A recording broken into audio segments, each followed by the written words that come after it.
Welcome to the Storyteller's Moon, a place where every tale carries you into a world of passion, mystery, and unforgettable emotion. This story will pull you in, so find a quiet corner, let your heart open, and step into the journey. Airbnb at the edge of the woods.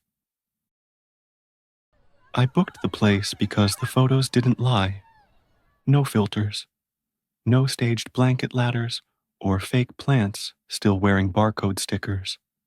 Just a sharp A-frame at the tree line, one deck with 2 chairs, and the kind of sky you picture when you say you need a break. The listing title was a whisper, dressed as a sentence. Quiet cabin at the edge. The host's name was Ellis. Profile icon, a gray silhouette that could have been anybody, maybe everybody. 12 reviews said, peaceful. Stars were insane, and read the house guide carefully. That last one showed up 3 times. I sent the link to my cousin Jamal Bennett with a text. 2 nights to reset. I'll draft, you run your fishing obsession, we both touch grass. Jamal called it a recharge and sent a thumbs up emoji with a tiny fishing rod that made me laugh out loud on the bus. The laugh surprised me. Laughter hadn't been living close lately. I'm Tiana Reed, night shift storyteller for the Storyteller's Moon, the channel where my voice is the lantern and the comments are the woods. My last month had been edits on top of edits, headphones carving a dent in my hair, inbox breathing hot on my neck. When I clicked book, I felt a lock slide back in my chest. The directions arrived an hour later. Plain text in the app. Take County, 9 past the landfill. Turn onto Hollow Creek Road. Unmarked. Follow gravel until it stops being gravel. Rusted mailbox on the right. Cabin is just inside the trees. Lockbox will open for you. Please read the house guide upon arrival. No code for the lockbox. No exact address. It felt like a dare. It felt like a kindness. I told myself to take it as both. Ridgewater wasn't on the way to anywhere. It was a place you arrived at on purpose. The gas station had one working pump and a chalkboard that said pie today in hopeful handwriting. The hardware store looked like a grandfather that took a building as a body. The diner had windows, like eyes. People didn't stare as much as notice, like they were counting who was in town and whether the town owed them in return. Jamal drove because he says my city reflexes break too hard for ghosts. He does that thing where big men move gently and take up less space than they have to. He wore his old college hoodie and the look he puts on when he's trying to convince the world to be reasonable. He tapped the steering wheel to a song only he knew. Edge of the woods, huh? He said. You finally taking actual air into your lungs? I heard it's free out here, I said. Weird. City sells it by the anxiety. We passed the landfill, a hill that pretended to be a hill, and turned onto Hollow Creek Road. It wasn't marked because it had decided it didn't need to be. The gravel slid away until there wasn't any, like the road had shrugged and said you figure it out. The mailbox leaned like it had been listening a long time. The trees pressed in, polite, then less polite. The cabin sat where the forest paused on purpose. A clearing, like a shaved patch. Grass cut with a nervous hand. Deck facing the open air, as if the house needed to breathe before it spoke.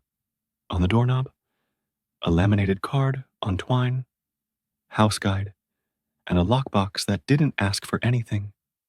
Let me guess, Jamal said, lifting the card. Rule number 1, don't die.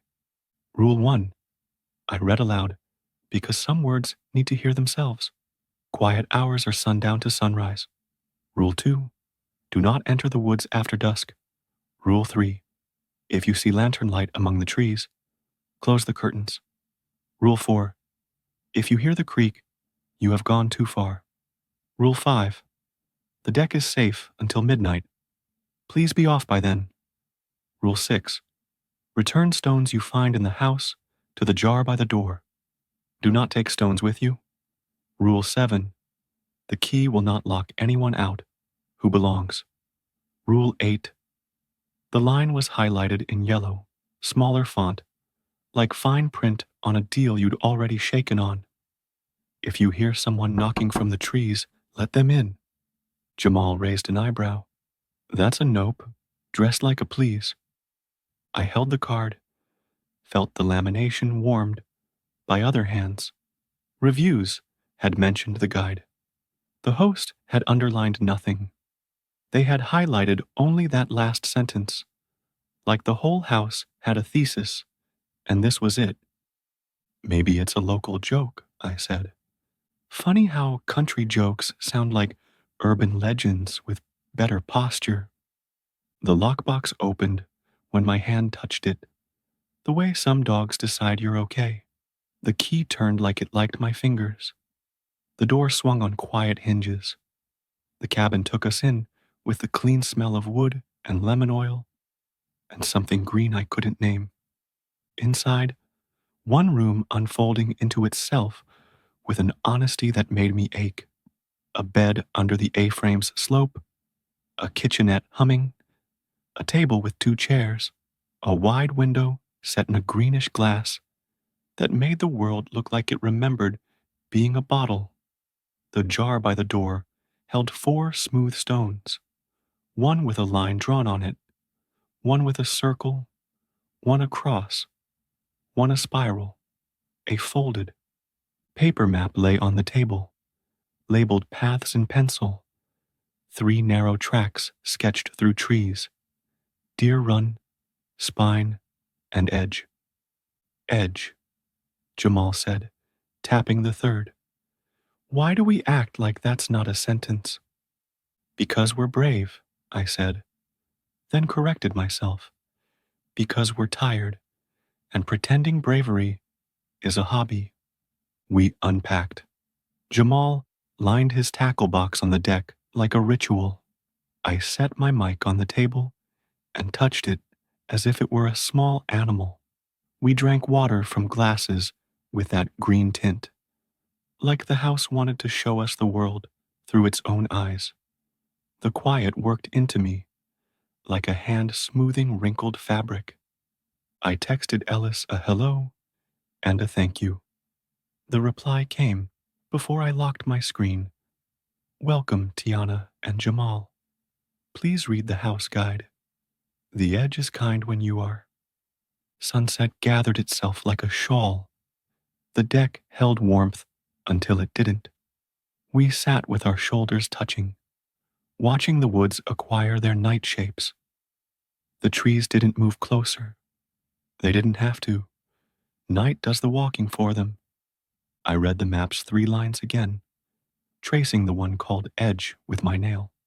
Jamal asked why people name paths like warnings and then act surprised when the warning works. I told him names are handles on things too big for the hand. He told me that was exactly the kind of sentence I use when I don't want to say I'm scared. Do you want a joke? He asked, voice soft. Lightly salted, I said. No extra sauce. He held up his hands like a preacher about to bless a casserole. I ain't scared of no woods, he said, but the woods be scared of me. I snorted, then smiled, because you have to let joy in when it knocks too. That's one, I said. Joke quota started. At midnight, Jamal stood and stretched. Deck is Cinderella, he said. We promised to be off by now. Inside, I brushed my teeth while the bathroom door tried to stick and decided against it, the way some people consider honesty and choose charm. I checked the curtains. They were open to the big window's greenish pane. I closed them and felt the room approve by 1 degree. We slept like people who had planned to sleep, which is a different species than the kind who do. At 3:12 a.m., I woke because the house had inhaled. I didn't hear it so much as feel the air pause and look at me. 1 minute later, right on the mark of its own name, the world tapped back. 3 knocks. Pause. 3 knocks. Jamal's eyes opened in the dark, white of them reflecting the alarm clock's red numbers. You hear? I hear. The sound came not from the door so much as through it, as if the wood had learned to speak by drumming. It wasn't nails on paint or a fist asking to be let in. It was the sound of a knuckle that had never belonged to a hand. I thought of the highlighted sentence. I thought of how hospitality is a promise with corners. I thought of how my mother taught me to open when someone says please, and how she also taught me how to listen for the one that doesn't mean it. Please, a voice said, small and polite, under the door, sound skimming the floorboards to get to us. Please, Jamal whispered. Nah. The house guide hung on the hook by the door, waiting. I felt the tug of a rule, the way you feel a seatbelt's hand when you hit the brakes. I stood. The floor was cool. The window glass may be greener at night, like a bottle you hold to a lamp. I opened the door because the card had asked, and because I hear my grandmother in my bones when a rule is simple and hard. Be kind. Be careful. Do not confuse the two. Cold night slid over my feet. The clearing lay like a held breath. At the tree's edge, no shape and every shape. A density like room temperature air where the forest had decided to be person for a second. Come in, I said, polite into the dark. The word felt like a key. Something passed me that smelled like clean dirt and rain on iron. The cabin exhaled.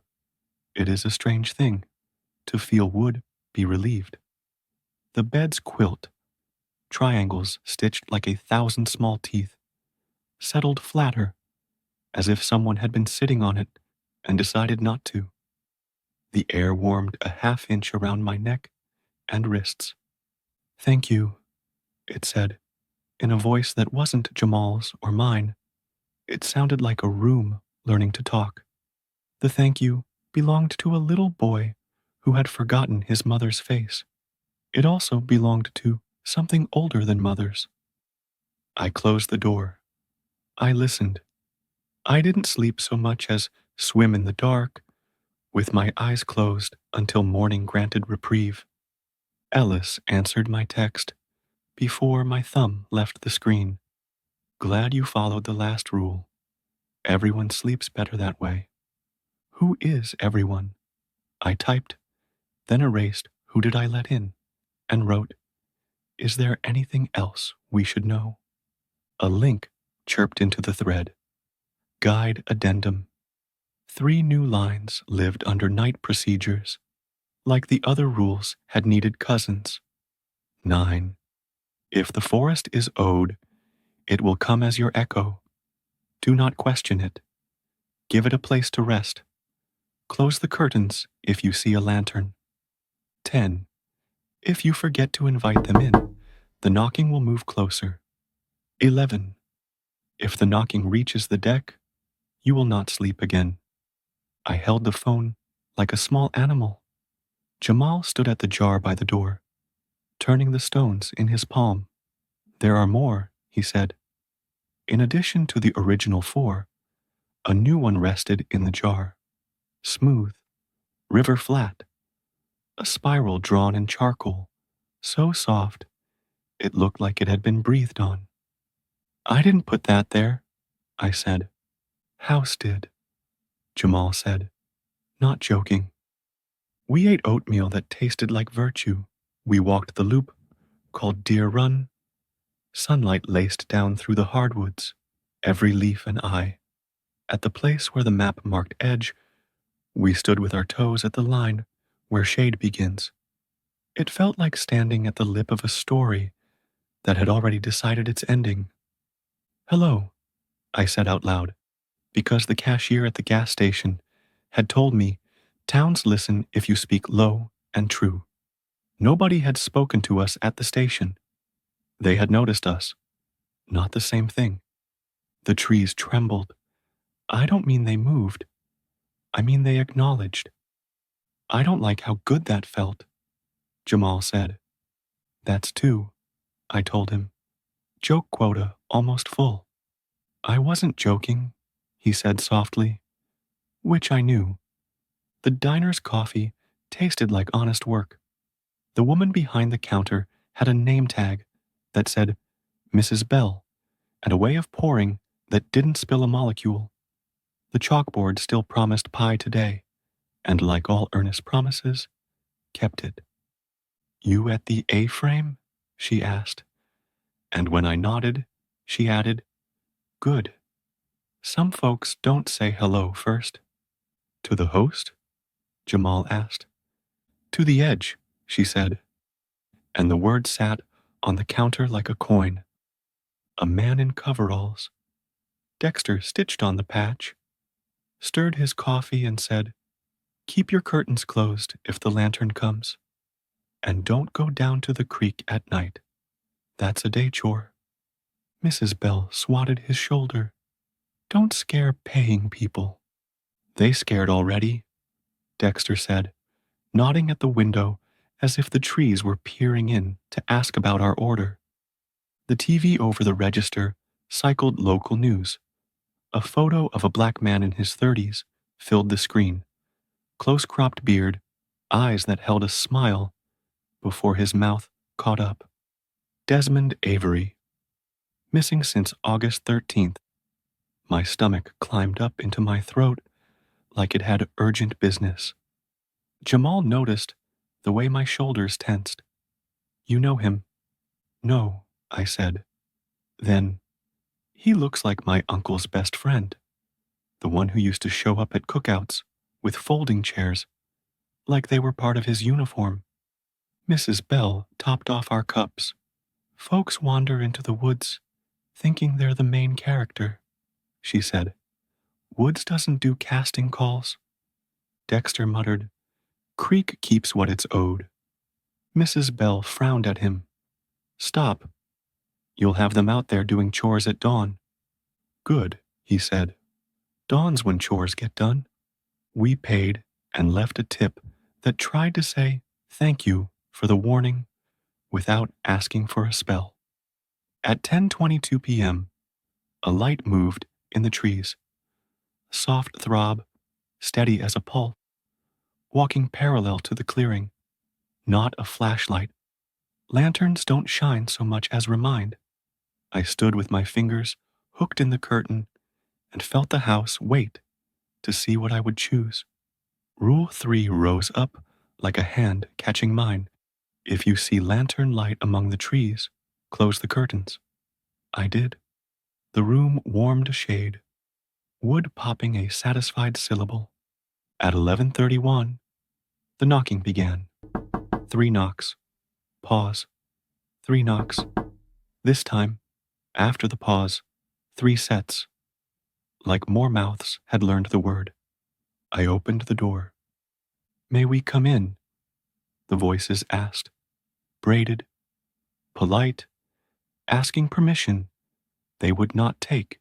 Please, I said, because my grandmother's voice lives in my mouth when it's needed. Something slid past like fish, through water that was pretending to be air. The bed frame exhaled.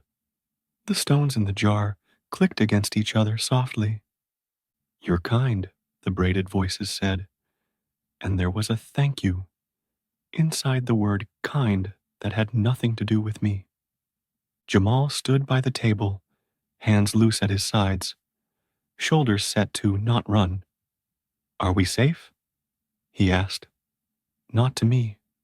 to the air. You are while we rest, the voices said. We sleep where we're invited. We don't forget the polite door. They fell silent without leaving, the way sleep falls. Sudden, heavy, like a hand laid on a forehead to check for fever. Under the kitchen sink, a hush turned to a whisper. It didn't use words at first. It used the memory of them. Then, as the lantern outside flared brighter for a breath and dimmed, the whisper shaped a sentence and rolled it toward us across the floor. Not enough. The edge is hungry. You owe more. The jar by the door clinked once, as if agreement were a pebble in a glass. No, the braided voices said from the air. No, they followed the rules. The lantern brightened, then seemed to take offense at its own brightness and dimmed to an honest glow. The whisper under the sink repeated itself once more, softer, like it only wants to be obeyed if obedience is chosen. Then the quiet sat down again. We slept because the house allowed it. Ellis worked the counter at the hardware store in town, because of course hosts live where the tools do. They were taller than I expected, not because of inches, but because the air around them folded a little, as if it knew where to put itself. The lines at the corners of their mouth looked like places where smiles stop and decide whether to go home or stay for dinner. You're doing fine, Ellis said, before we told them anything, voice kind without being soft. You read the guide. You honored the last rule. That's the work. What is the work?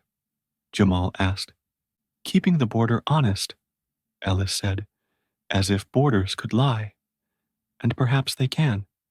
The edge takes what it's owed, and no more. It leaves what it owes, and no less. Who decides the ledger? I asked. Ellis tilted their head. You hear the creak yet? No. Then it hasn't asked you the question that earns that answer. They slid a tin of white chalk across the counter. For the threshold, draw a circle if the lantern insists. Place a stone on it. It reminds the carrier not to cross what they shouldn't. The carrier? Jamal asked. Not everyone remembers their manners, Ellis said, and something inside the sentence looked past us to the trees. Who's missing? I asked. Desmond Avery. Ellis's face rearranged itself the way grief rearranges. It doesn't find a new place. It becomes the place. He took the stairwell when he should have taken the elevator, they said. He kept going.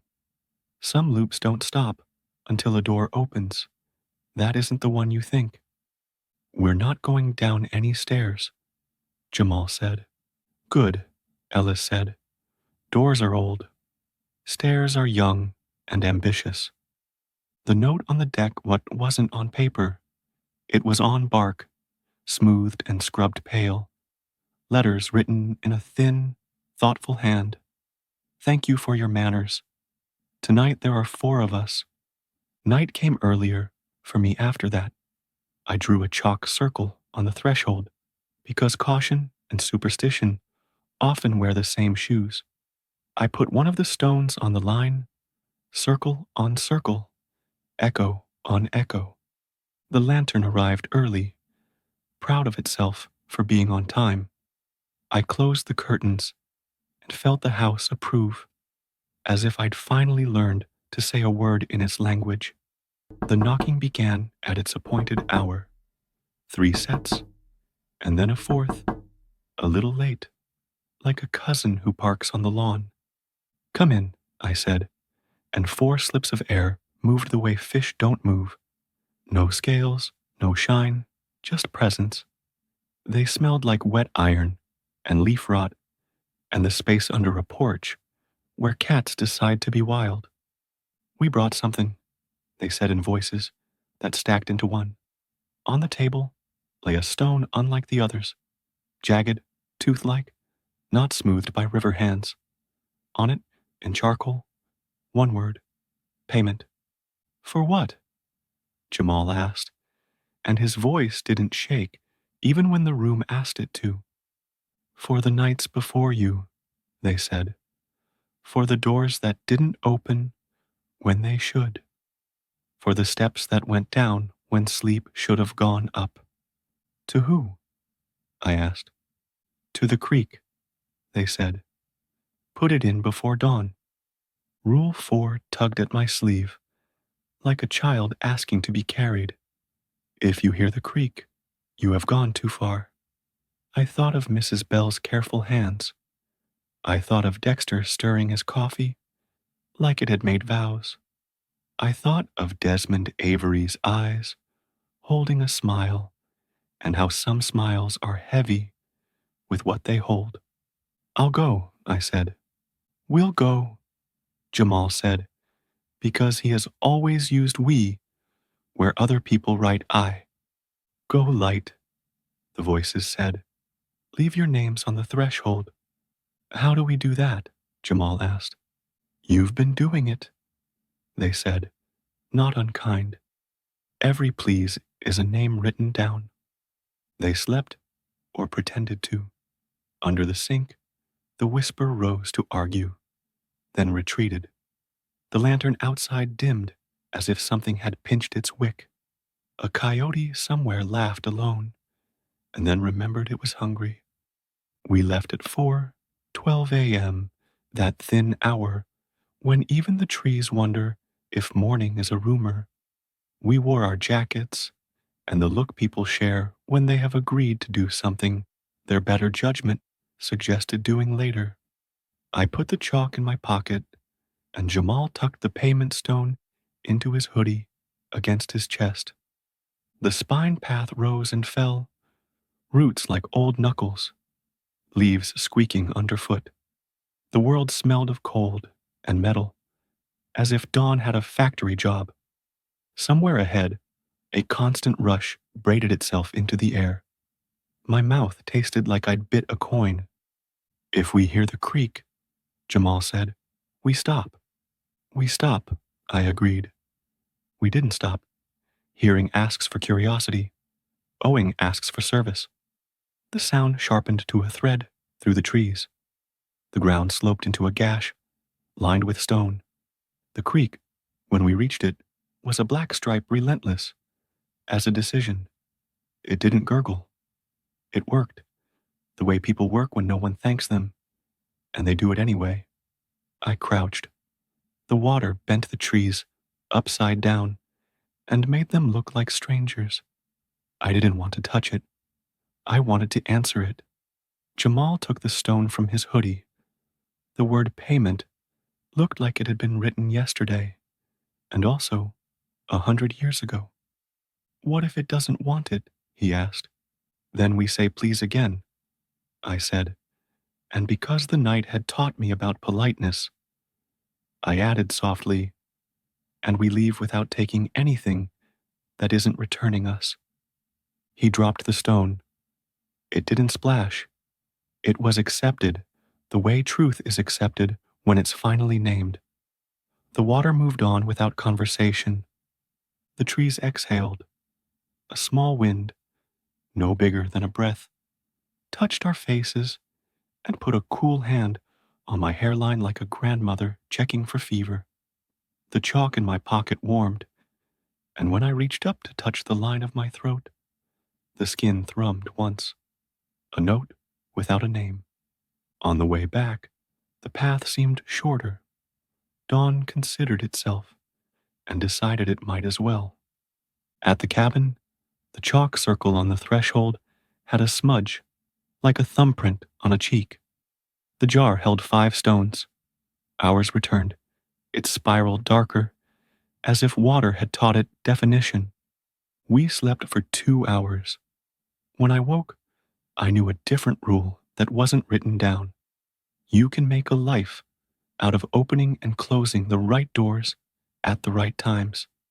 It felt like somebody had pressed it into my palm and closed my fingers around it. We meant to leave that afternoon. Bags by the door, trash bag knotted, gratitude folded into the quilt. The car wouldn't start. The jump box refused to jump. The neighbor who said he'd help never arrived because there wasn't a neighbor, just a man at the gas station who called himself one to be friendly.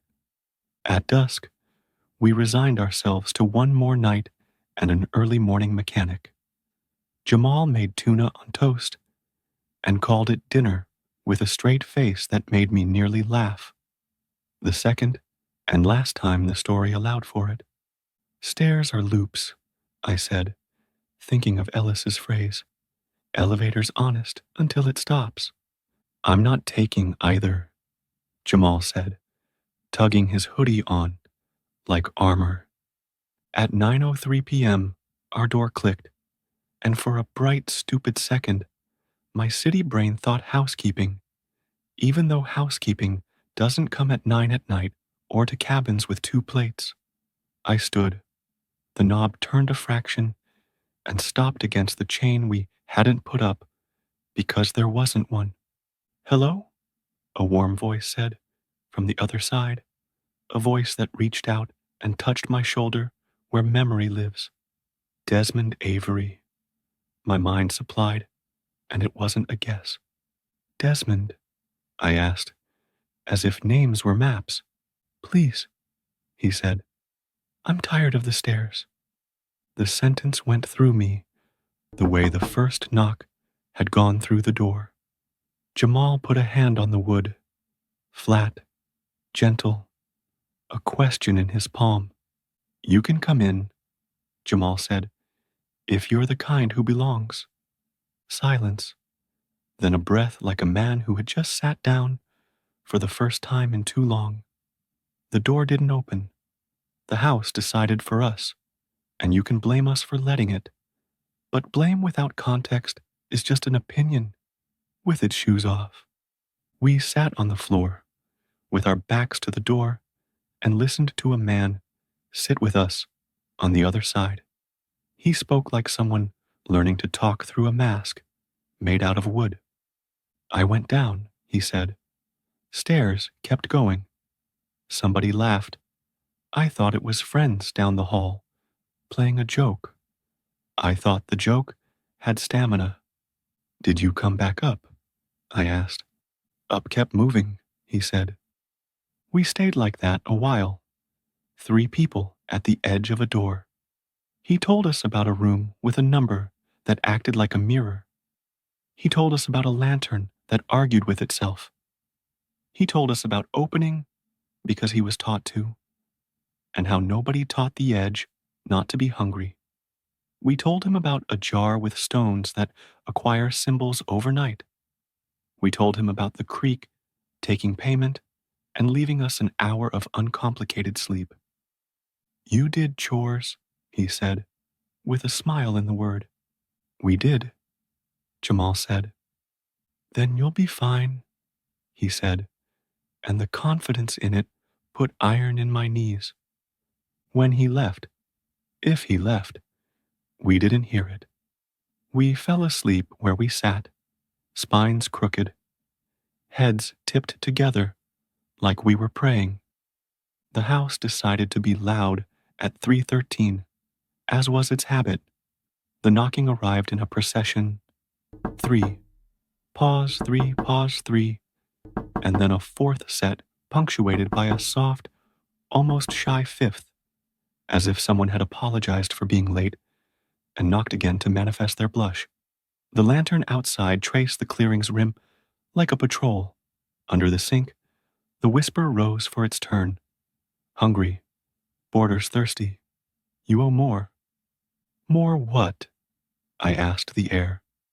Past caring whether talking to it made me foolish or faithful. More asking, the braided voices said. More remembering which side you sleep on. More of you coming back. Coming back how? Jamal said. Like forever? Like you got mail in both places, they said. You don't have to move, but you do have to write to both. The chalk tin was open on the table. The circle on the threshold had worn thin in the smudge we read as a blessing. I redrew it. Jamal put the stone with the spiral back on the line and pressed his thumb to the charcoal. It felt like saying, "We're listening," in a language we didn't know we spoke. Dawn arrived with a quieter breath than before. The lantern didn't argue. The whisper went silent, the way the last person at a party does when they realize they're the last person. The house slept. We slept with it. Ellis was already on the deck when we opened the door, the way some facts are already in the room when you finally learn the words for them. They looked at the stones, counted the symbols without touching.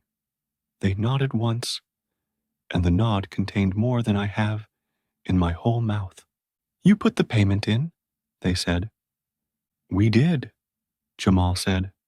"The creek is honest," Ellis said. "Sometimes the lantern isn't." "Desmond?"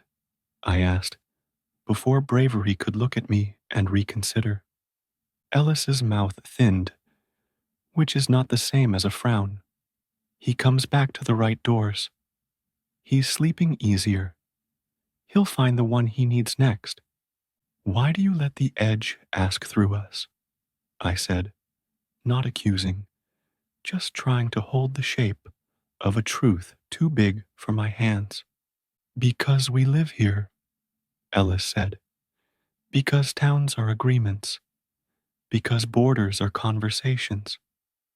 Because this house is a mouth and a hand and a promise." I handed them the laminated guide. "Who wrote the last rule?"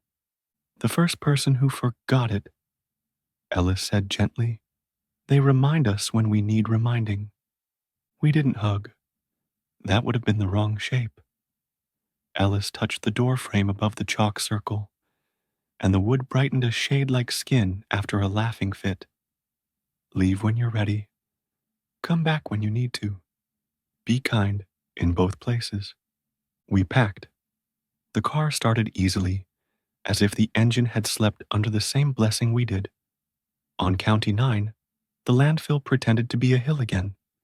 Ridgewater assembled itself, counted us one more time, and let us go. Back home, the city's noise tried to be music and failed endearingly. I recorded the story I thought I'd tell and found myself telling the one that had been told to me instead. Rules and lanterns, doors and debt, kindness with corners. I described the creek like it was a boss who pays on time, the house like a throat that knows when to swallow. The comments lit like porch lights. A week later, a stone appeared on my windowsill. Smooth, river flat, with a new mark in charcoal. Not a symbol, a word. "Hello." The charcoal hadn't smudged on the sill, as if it had arrived dry, as if the air had delivered it like mail. I picked it up and felt my pulse match something older than my body. I set it back carefully and texted Jamal a photo. He wrote, "Edge got your number." Then, "You cooking or we getting takeout?" Because both kinds of love live in one phone. I keep the curtains open when I can and closed when I'm told. I keep my door unlocked for people who know the rules and locked for the ones who don't. I don't go down stairwells after midnight. I don't take stones that don't belong to me. When I hear a knock that isn't a knock at 3:13, I let the house decide, and I listen to it. Decide. We went back in fall because leaves make a sound like applause in that season, and I needed to hear the world clap for itself. The cabin waited like it had simply taken a breath in our absence. The jar by the door held 3 stones we recognized, and 2 we didn't. The guide was the same. The last rule waited in yellow, like a smile. Jamal touched the door frame with his palm and closed his eyes. "Feels like church," he said. "I'm tired of church that asks me to be smaller," I said. "This one asks you to be right-sized," he said. "That's worse and better." We wrote thank you notes on paper nobody would read and tucked them into the book on the shelf about birds of the eastern hardwood forest, because gratitude likes to hide and be found. At night, the knocking came and the door opened and the house exhaled. A teenager's voice said, "Thank you," in 3 different accents, like it had learned to talk on the internet. The lantern made a small complaint and then reconsidered its priorities. Under the sink, the whisper hummed like a fridge and decided to mind its business. We walked down to the creek at dawn without debt to pay, just to say hello. The water pretended not to listen and then adjusted the light on its back so we could see our faces unbroken. Jamal tossed in a leaf and it spun in place before it went where water takes what it accepts. "You ever think about moving out here?" Jamal asked. "I think about moving differently," I said, "living like the answer to a door." "That's not an address," he said, halfway to smiling. "It is to the right people," I said. On the drive home, the radio station cut to local news, the voice going solemn the way people go into church in winter. Desmond Avery's photo flashed up on the station's social feed. A friend had streaming to her car. Found stamped across it. No details. They never give you those when they're good, as if the particulars would ruin the miracle. Jamal tapped the steering wheel until his eyes watered and didn't swipe at them, like the air deserved to see. When we got home, I set my mic on the table and let it watch me make dinner. The stone on the windowsill said, "Hello," without changing a letter. I told the room, a thank you, without changing a word. Here are the rules I keep now, though I haven't laminated them. 1.